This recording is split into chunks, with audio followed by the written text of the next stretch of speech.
교회의 정결과 세상과의 접촉이라는 제목으로 하나님 말씀 증거하도록 하겠습니다. 오늘 내용은 두 파트인데 10절까지의 내용을 보면 성전에 있는 물건들에 대한 설명이 나오고 그 다음에 11절부터 22절까지 내용은 성전을 돕는, 성전 건축을 돕는 그 두로의 후람 이야기가 쭉 나와 있습니다. 오늘 두 가지 내용을 살피겠습니다. 첫 번째 내용은 규모는 커졌습니다. 그렇지만 원리는 그대로다라는 것을 잊지 말라 하는 것입니다. 성전의 오리지널은 성막입니다. 그러니까 성막을 제대로 알면 되죠. 성막을 이렇게 키운 거니까. 성막과 성전을 비교한다 그러면 성막은 이동용이니까 텐트로 만들었습니다. 그래서 가볍고 단촐합니다. 그런데 성전은 이게 정착을 하게 됐으니까, 이게 건물을 짓게 됐으니까 웅장하겠죠. 그래서 성전의 특징은 더 커지고 화려해졌다라는 것입니다. 근데 공통점은 뭐냐? 내용은 그대로라는 거예요. 우리 교회에도 주는 메시지죠. 교회가 아무리 규모가 커진다 할지라도 내용이 변질돼서는 안 된다는 것입니다. 내용은 똑같다라는 거예요. 성막의 내용이 그대로 성전에 들어가 있더라.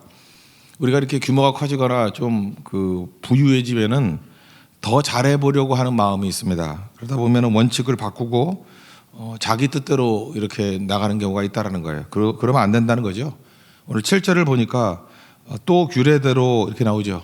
그러니까 규례대로, 말씀대로, 원칙대로, 그 다음에 정신 그대로, 이게 교회에서 꼭 중요하다는 것입니다. 그래서 오늘 나오는 내용들이 구약 시대뿐만 아니라 지금 우리에게도 예배 드릴 때 원칙이 똑같다라는 거예요. 성막이 성전으로 규모가 커지더라도 지금이야 뭐 성전보다 더 커지지 않았습니까? 그래도 내용은 그대로 돼야 된다는 것입니다. 우리 성막 얘기하고 똑같은 거니까 성막을 이렇게 대비해서 보면은 금방 이해될 거라고 생각합니다. 문이 동쪽에서 나 있죠. 동쪽으로부터 가는 겁니다. 그러니까 직사각형이 이렇게 누여 있다고 생각하면 되죠. 동쪽에서 문이 있습니다. 그럼 제일 먼저 들어가자마자 보이는 게 뭐죠?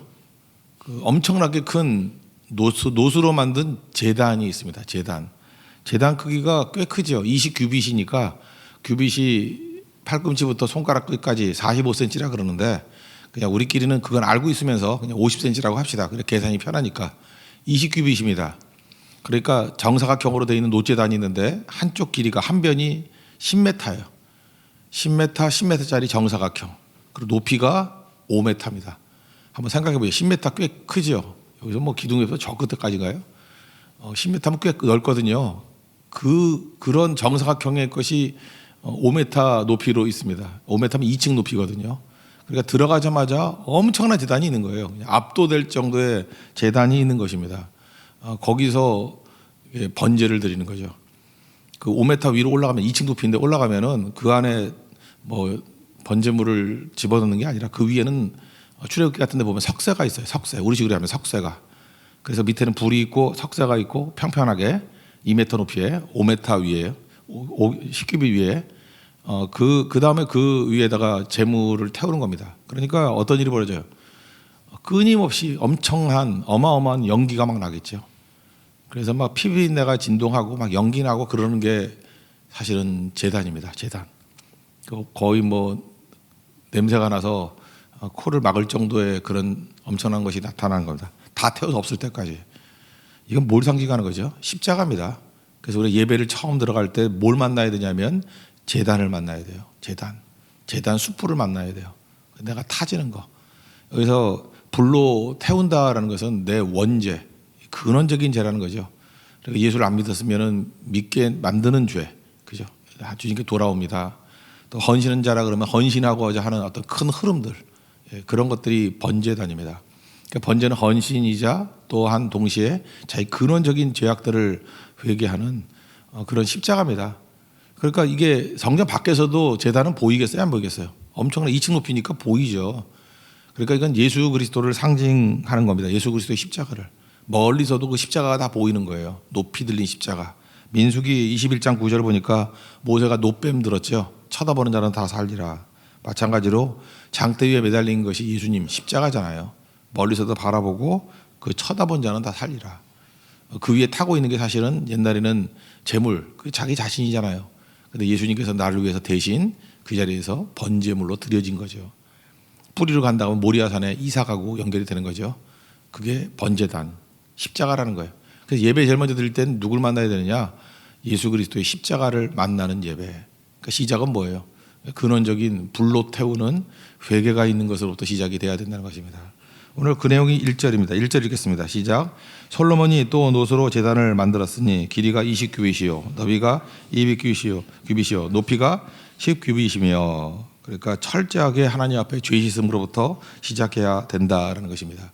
그 다음을 지나가면은 성막에서는 물두멍이고, 그 다음에 성전에서는 높바다, 바다라는 게 그냥 씨예요, 씨, 큰 바다. 이거는 지름이 10규빗인 물통이죠, 물통, 원형 물통. 그러니까 지름이 10규빗이니까 5m짜리 그러니까 큰 물통이 있습니다. 그러니까 이 바다는 성전에만 있는 거고, 원래는 물두멍이 있었는데 물두멍도 또 있어요. 그 위로 가면은 또 10개의 물두멍이 있습니다. 그러니까 규모가 더 커진 거죠. 그러니까 씻는다는 거예요. 물로 씻는 거예요. 조금 전에 찬양했죠. 274장. 물로 씻든지 불로 태우든지. 이게 다 이게 죄악에 대한 이야기입니다. 그 물두멍에서는 재물들을 씻었고요. 그 다음에 바다에서는 제사장이, 그 큰 5m짜리 큰 물통에서는 제사장이 씻었다는 거예요. 근원적인 죄악을 회개했지만 우리가 또 세부적인 날마다 짓는 죄악들이 있지 않습니까? 그런 죄악들을 회개하는 게 물두멍이에요. 바다에서 씻어야 된다는 것입니다. 예수님과 베드로와의 대화에도 나오죠. 발 씻겨 준다 그랬더니 씻을 수 없습니다. 그렇게 얘기하잖아요. 내가 내 발을 씻지 않는다 그러면 너와 나는 상관이 없다. 그랬더니 베드로는 항상 오바의 천재니까 그러면 목욕까지 시켜주세요. 그랬더니 예수님이 뭐라 그래요? 내가 때밀이냐? 그렇게 말씀하시면서 그 말 안 했지만 이미 목욕한 자는 발밖에 씻을 필요가 없느니라 라고 할 때 그 발 씻는 거, 그게 물두멍이에요. 그러니까 근원적인 죄악, 우리가 예수 그리스도에 대해 근원적인 죄악들을 회개했잖아요. 그러니까 이제 주님 앞에 나아갈 때 근원적으로 회개를 했지만 또 날마다 죄를 짓고 범죄하고 그러잖아요. 우리 이단 가운데 구원파라는 데가 있습니다. 구원파는 요즘에도 있나 모르겠는데, 근데 옛날에 보면은 만나가지고 언제 구원받았어? 맨날 그런 거 물어봐요. 그러면 모르잖아요. 대부분의 사람들은 우리가 언제 태어났다는 게 중요한 거지 언제 태어났는지 어떻게 알아? 날짜를 세나? 약점을 잡는 거거든요. 그래서 잘 모른다 그러면은 그것도 모르면 너 니네 교회 엉터리야 이렇게 나간다고요. 또 어떻게 대답한다 그러면은 그 다음에 이렇게 얘기합니다. 뭐라고 얘기하냐면은 예수 그리스도의 십자가로 말미암아, 아까 번제단이죠. 모든 죄가 다 사해졌는데 왜 또 회개를 하냐고. 회개 자꾸 할 필요 없다고. 그래서 명문대생들 이런 애들이 많이 넘어갔어요. 논리적으로 맞는 것 같이 보이거든. 이미 다 근원적으로 모든 죄악을 다 씻어주셨는데 뭐하러 회개하냐고. 물두멍이 있다는 거 모르는 거예요. 우리가 회개했지만 또 넘어지고, 우리 근원적으로 예수를 믿고 구원받는 믿음이 있지만 또 넘어지고 하는 그런 것 때문에 물두멍에서 씻어야 된다니까요. 여러분, 우리가 날마다 회개하는 거, 이건 자기 부인이자 자기 성찰이죠. 자기 부인과 자기 성찰이 없는 종교는 이거 가짜예요. 종교를 부족같이 만들어버리면 안 되죠. 내가 예수 믿었다라는 거 부족 갖다 붙여놓으면 뭔 짓을 해도 다 된다. 그런 거 아니에요? 이방 종교의 특징이 부족 같은 거죠. 자기 부인이 없잖아요. 자기 성찰이 없잖아요. 옛날에 로만 카톨릭이 그런 케이스였죠. 사람들이 무식했어요. 성경도 모르고 말씀도 안 듣고 성만찬에 오기만 하면 구원받는다 그렇게 생각했다고. 그래서 믿음이 하나도 없더라도 그냥 와가지고 떡 하나 받아 먹고 그 다음에 포도주 한 잔 마시고 예수님 믿습니다 그러면 다 구원받는다. 거기 뭐가 없어요. 자기 부인이 없고 자기 성찰이 없어요. 그러니까 그거는 가짜가 돼버리는 거죠. 우리가 종교개혁 이후에 다시금 하나님 말씀이 중요하다고 들고 나온 이유가 무엇입니까? 말씀을 듣는 순간에 깨우침이 있잖아요. 자기 성찰이 있고 찔리잖아요. 자기 부인이 있고. 날마다 말씀 중심으로 나와야 된다고. 말씀 없이는 어제 다니엘을 살폈잖아요. 기도도 제대로 된 기도가 될 수 없고 결국 내 속에 있는 욕심밖에 없는 거고 부족까지 돼버리고 다 문제가 된다는 것입니다. 그래서 사실은 이 물두멍이 굉장히 중요한 거예요. 하나님을 섬기는 이 믿음의 본질 가운데 가장 중요한 것은 자기 성찰과 자기 부인이라는 거예요.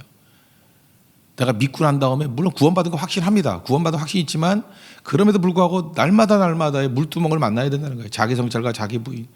또 다른 회개죠. 회개. 그때에 우리가 성장하게 되고 더 깊어지게 된다라는 것입니다. 그거를 우리에게 또 말해주고 있다라는 거예요. 오늘 4장 6절을 한번 볼까요? 6절. 여기 물두멍이 10개 있다는 거. 2절부터 보겠습니다. 4장 2절. 이게 바다 얘기죠. 4장 2절 시작. 또 노술 부어 바다를 만들었으니 지름이 10규빗이요 그 모양이 둥글며 그 높이는 5규빗이요 주위는 30규빗 길이의 줄을 두름만 하며. 밑에 뭐 보면 소 12마리가 이렇게 2마리씩 쌍으로 있어요. 근데 또 이거 그냥 이렇게만 기록이 되면 잘 모를까 봐 그 엉덩이가 안쪽으로, 그러니까 바깥에는 소 머리가 보이겠죠. 소 12마리가 3마리씩 이렇게 원형 물통을 받치고 있는 모양. 뭐 이건 뭐 이렇게 모양을 중요한 거 아니겠죠. 그리고 또 하나 덧붙여서 물두멍도 10개를 만들었다는 거죠. 4장 6절을 또 읽겠습니다. 시작. 또 물두멍 10개를 만들어 5개는 오른쪽에 두고 5개는 왼쪽에 두어 씻게 하되 번제에 속한 물건을 거기서 씻게 하였으며 바다는 제사장들이 씻기 위한 것이더라. 물두멍은 재물을 씻는 것이고 바다는 큰 물통은 제사장이 씻는 것이다. 그러니까 우리가 예배를 들어갈 때 한번 생각해 보세요. 우리 성전 바깥에 있었습니다. 그럼 어제 지난주에 마지막 살폈던 3장과 똑같은 거죠. 기둥이 건물을 지탱하기 위한 게 아니죠. 들어가자마자 성전 앞에는 2기둥이 있어요. 그죠? 하나가 뭐예요? 야긴과 보아스. 그럴 때 이건 뭐예요? 찬송과 고백이죠. 성전에 들어갈 때 예배 처음 시작할 때 우리가 뭘 하죠? 야긴과 보아스라는 찬양과 고백을 하는 거예요. 고백을. 그게 뭐예요? 야긴은 뭐예요? 그가 세우셨다. 그가 세우신다. He establishes. 그가 세우신다. 보아스는 뭐예요? In him is strength. 그 안에 능력이 있다. 그 안에 능력이 있다. 찬송하는 거예요. 그래서 그가 세우십니다. 그 안에 능력이 있습니다. 라고 고백을 하고 찬송을 하고. 그래서 우리도 예배 드릴 때 처음에 그거 하잖아요. 이게 성전, 성막 중심의 예배예요. 그래서 야긴과 보아스의 고백이 있고 이제 시작됐습니다. 예배가 들어갔어요. 그 다음에 뭘 만나야 돼요? 번제단을 만나야 돼요. 그래서 우리 근원적인 죄악들을 회개하고, 그래서 우리가 믿음을 달라고, 믿지 않는 자들이 예수 그리스도의 십자가를 만나게 해달라고, 십자가의 보혈의 피로 우리를 씻어달라고. 그 다음에 그런 근본적인 회개와 믿음에 대한 고백이 있고 난 다음에 물두멍, 바다, 우리 날마다 죄악들을 회개하고 십자가 붙들고 자기 성찰과 자기 부인이 있는 거예요. 그게 예배예요. 그러고 난 다음에 이제 실제로 이제 건물 안에 들어가겠죠. 예를 같으면 그 성소에 들어가죠. 그 성소에는 3가지가 있는 거 아시죠? 왼쪽에는 촛대, 그 다음에 오른쪽에는 떡상, 가운데에는 향단. 그죠? 이렇게 3가지가 있는 거예요.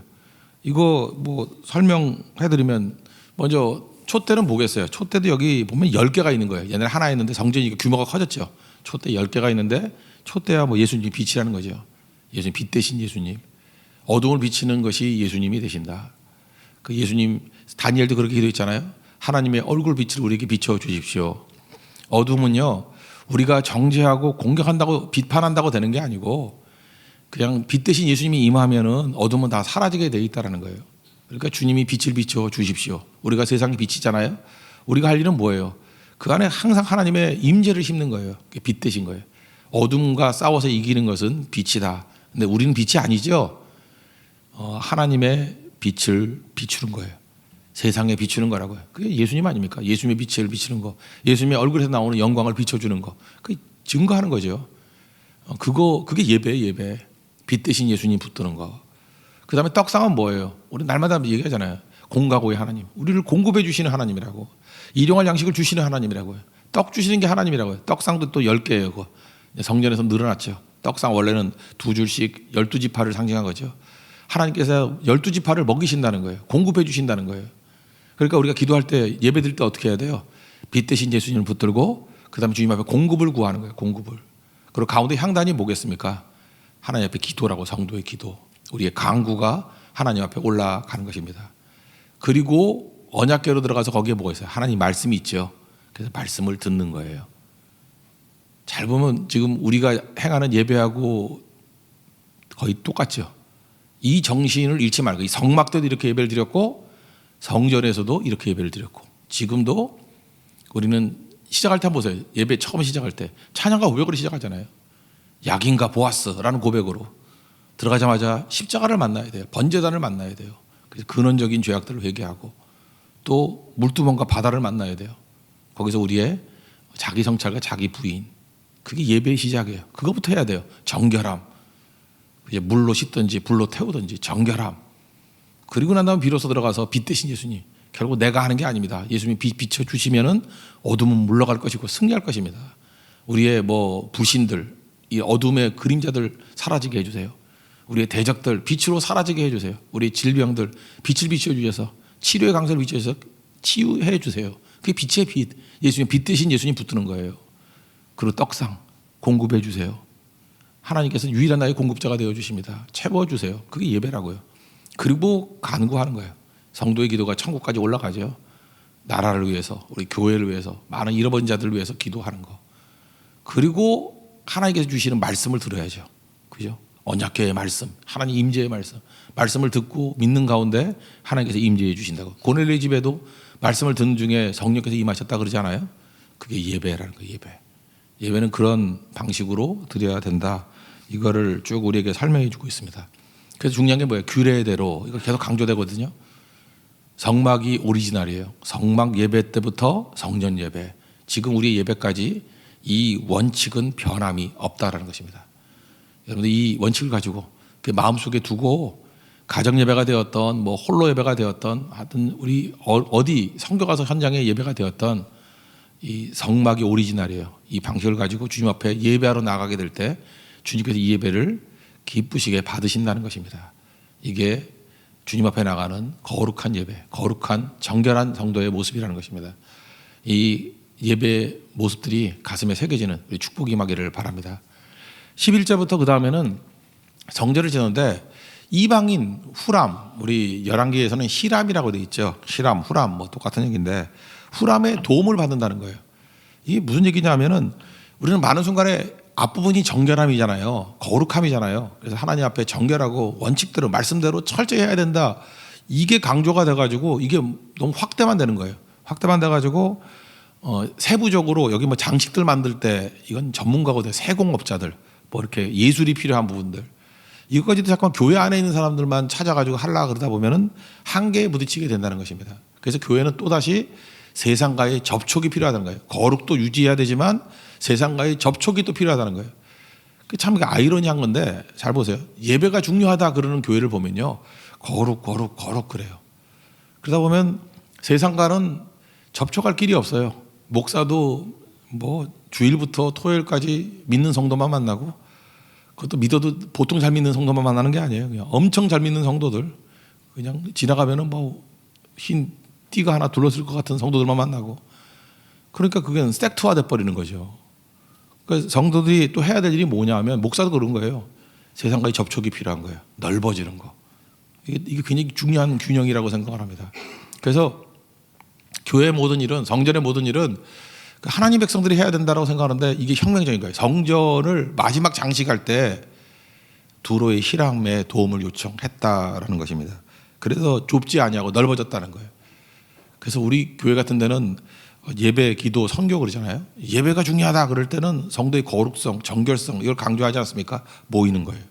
근데 우리에겐 또 뭐가 있어요? 선교가 있잖아요. 선교가. 기도가 있잖아요. 우리 내부의 기도도 있지만 중보 기도가 있잖아요. 그래서 기도는 중간적인 거예요. 믿지 않는 이방인들과 불신자와의 접촉이 계속 이루어지잖아요. 선교가 맨날 믿지 않는 사람 만나는 거 아니에요? 그래서 우리는 믿지 않는 사람을 그냥 날마다 만나잖아요. 그죠? 선교할 때마다 맨날 불신자 만나고 핍박을 당하고 그죠? 전혀 다른 민족을 만나고요. 전혀 다른 가치 체계를 만나고 전혀 다른 종교 체계를 만나잖아요. 이게 교회라는 거예요. 우리가 후람을 만나야 된다. 이게 메시지라는 것입니다. 근데 만나보면요. 우리만 다 올 거기 다 틀렸다 그런 게 아니에요. 그 안에도 멋진 예술성이 있어요. 하나님께서 그거를 받아들이셨어요. 두로의 후람의 예술성을 받아들였어요. 그래서 교회 성전의 마지막 장식을 꾸미는데 그거를 활용하셨습니다. 종종 일본 같은 데 가보면 느끼는 게 그거죠. 참 난 이해가 안 돼요. 그죠? 여기 예수도 제대로 안 믿는 나라인데 뭘 이렇게 얘기하나. 제가 지금도 잊지 못할 게 뭐냐면 깻잎 있죠. 깻잎. 깻잎은 그냥 우리 같은 쌈 싸 먹잖아요. 그죠? 아니면 이렇게 막 엎어치기 해가지고 벗겨먹기도 힘들게 만들어서. 저는 그 하나를 집었는데 입에 들어가면 한 5개가 들어가 있어요. 그래서 짜가지고 맨날 이랬는데. 근데 그 일본 사람들은요, 이게 깻잎을 이렇게 튀기거든요. 탁 튀기는데, 제가 먹는 깻잎은 어떻게 튀겼는지 이게 새가 돼 있어요, 새. 제가 새교회 목사라 그런지 모르겠어요. 탁 튀겼는데 새야. 이렇게 날개가 탁 날아가는 거예요. 못 먹겠어요. 너무 예뻐서. 어떻게 깻잎을 이렇게 튀기나? 그리고 혼자 이런 생각을 해봤어요. 이거 제정신인 민족인가? 아니, 입에 들어가면 다 깨질 건데 뭐하러 이렇게 날아가게 만들고 어떤 거는 다 예술이 하나씩 깻잎 한 장이 다 예술이에요. 거기서 느끼는 게 뭐냐면 정교함, 그리고 어찌 보면은 우리가 볼 땐 별 가치가 없는 거잖아요, 그죠? 큰 가치가 있는 것도 아닌데 그 정성스러움. 거기서 하나 배운 건 있어요. 우리가 하나님 섬길 때, 예배 드릴 때 이 정도도 없다 그러면 좀 문제가 되겠구나, 이런 생각이 들기도 하고요. 그죠? 그들의 뭐 정직성 뭐 이런 거. 그러니까 이방 세계 속에도 배울 가치가 충분히 있다니까요. 그렇다 그러면 여기 지금 성전 정신에 의한다 그러면 어떻게 되죠? 그런 거는 받아들여야 된다고. 최고의 것을 받아들일 수 있는 그런 마음들. 그래서 교회는요, 예배드리는 본질 빼놓고는 이방 세계와 접촉이 일어나야 되고요. 우리보다 앞선 것들도 많아요. 그 두로의 히람 같은, 후람 같은 그런 것도 있다고요. 그거 접촉해야 된다는 거예요. 그리고 수용해야 된다는 거예요. 하나님 그걸 통해서 일하신다는 것입니다. 잘 보세요. 이스라엘 백성들이 바벨론에 끌려갔다가 돌아오게 된 것이 자기들의 힘으로 돌아왔나요? 하나님이 도우셨죠. 근데 하나님이 이스라엘 백성들 사이에서 일꾼을 일으킨 게 아니고 어떻게 하셨죠? 이방의 왕이죠. 고레스, 다리오 고레스, 파사의 다리오 고레스를 일으켜서 돌아가게 만드셨잖아요. 하나님은 그렇게 일하신다는 거예요. 그래서 우리 생각이 깨져야 돼요. 인재를 찾는다 그러면 교회 안에서만 찾고 믿는 자 안에만 찾는데 하나님은 더 크신 하나님이에요. 더 크신 하나님. 오히려 그렇게 동역자를 찾는 걸 통해 가지고 그들에게 믿음이 생기잖아요. 다리오 고레스가 하나님 믿잖아요. 다니엘서 6장 사건을 보세요. 그 사자굴 사건을 통해서 하나님을 영접하고 하나님 찬송하고 그러잖아요. 여기도 두로의 히람도 마찬가지죠. 하나님 성전 지으면서 그에게도 믿음이 들어가잖아요. 그게 구약의 선교잖아요. 구약의 전도가 돼버리잖아요. 맨날 꿍치고 나 혼자 다 한다고 하지 말고 사역을 통해서도 사람이 세워질 수 있다는 것을 꼭 깨우쳐야 된다는 것입니다. 모세를 한번 들어본다 그러면요, 모세가 40년 동안 광야 생활하지 않았습니까? 여러분 보통 한 10년 정도 일을 하면, 우리 1만 시간의 법칙 그런 게 있잖아요. 대충 한 10년 정도 하면 1만 시간 일을 하게 돼요. 그럼 다 전문가가 됩니다. 10년 정도 하면 전문가가 돼요. 근데 모세는 광야에서 40년을 있었습니다. 그 정도면 진짜 전문가 중에 전문가가 됐겠죠. 그런데 자기 장인, 뭐 이드로라고 나오기도 하고, 그 민수기 10장에서는 호밥이라고 나와요. 호밥이 왔을 때 그가 진짜 더 큰 전문가거든요. 그게 요청하잖아요. 우리 같이 가면서 광야길 알려주고 광야의 특성 도와주세요. 민수기 10장 29절 30절 제가 읽어드리겠습니다. 모세가 모세의 장인 미디안 사람 르우엘의 아들 호밥에게 이르되 여호와께서 주마하신 곳으로 우리가 행진하나니 우리와 동행하자. 그리하면 선대하리라. 여호와께서 이스라엘에게 복을 내리리라 하셨느니라. 호밥이 그에게 이르되 나는 가지 아니하고 내 고향 내 친족에게로 가리라.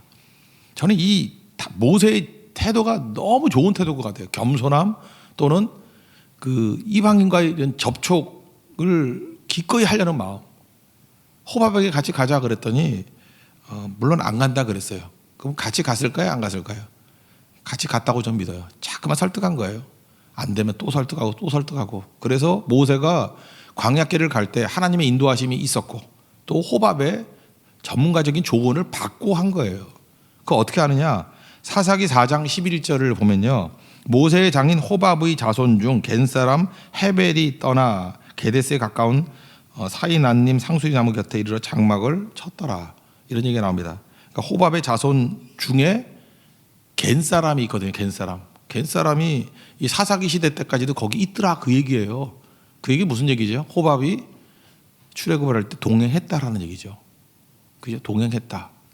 그래서 다윗이 성전을 지을 때 히람이 있었듯이 모세에게도 출애굽을 할 때 분명히 자기 그 미디안 사람 호밥과 동행해서 그 사람들이 겐 사람이 된 거야. 겐 사람들. 그래서 같이 섬겼다라는 것입니다. 그래서 교회가 뭐 순혈주의, 뭐 혈통주의, 우리는 뭐 진짜 순수 뭐 정통 신앙이야, 정통을 얻어 터집니다. 예배는 하나님 앞에 제대로 드려야 되지만 교회는 언제나 이방성이 있어야 돼요. 그래서 교회가 건강한 교회가 되기 위해서는 초신자들이 있어야 되고, 지금 막 예수 믿은 사람들이 있어야 돼요. 그러니까 교회는 이방성이 존재해야 돼요. 예배 드릴 때 예배가 변질되지는 안 되지만 그 안에 언제나 이방성이 존재해야 돼요. 이방성이. 그죠? 그 안에 후람이 있어야 돼요. 그 안에 고레스가 있어야 돼요. 그 안에 호밥이 있어야 된다고. 이게 세계를 향해서 창이 열려 있는 교회의 모습이라는 것입니다. 모순같이 보이죠. 이 균형이 있어야 된다는 것입니다. 역대 5장에서 이걸 보여주고 있어요. 교회의 순수한 예배의 모습. 그러나 교회는 이방성이 존재해서 세상과의 접촉이 끊어져서는 안 된다. 여러분 신앙인이 그렇습니다. 여러분 신앙생활 잘하죠. 오늘도 또 세상에 나가서 이방 사람들과 접하게 될 것입니다. 그들에게 전하고 또 필요한 거 요청을 하고, 말레이시아 선교 갈 때도 뭐 우리 안에서 다 준비할 수 있겠지만 우리에게 부족한 것이 있고 또 한계가 있다 그러면 이방성이 존재해야 돼요. 이방성이 우리 말고 외부에서 오는 것들이 좀 있어야 된다고요. 그럼 그들이 우리가 못 보는 걸 또 봐요. 또 우리가 시도 안 하는 걸 또 시도해 본다고. 그래서 풍성해지고 아름다워집니다. 하나님은 그걸 통해서 일하게 된다는 거예요. 우리 교회가 항상 이런 성정정신을 가지고 이런 정결한 예배성과 또 세상을 접촉하는 이방성이 조화를 이루는 우리 아름다운 교회 되기를 축원합니다. 모두 자리에서 일어나겠습니다. 274장 찬송하겠습니다.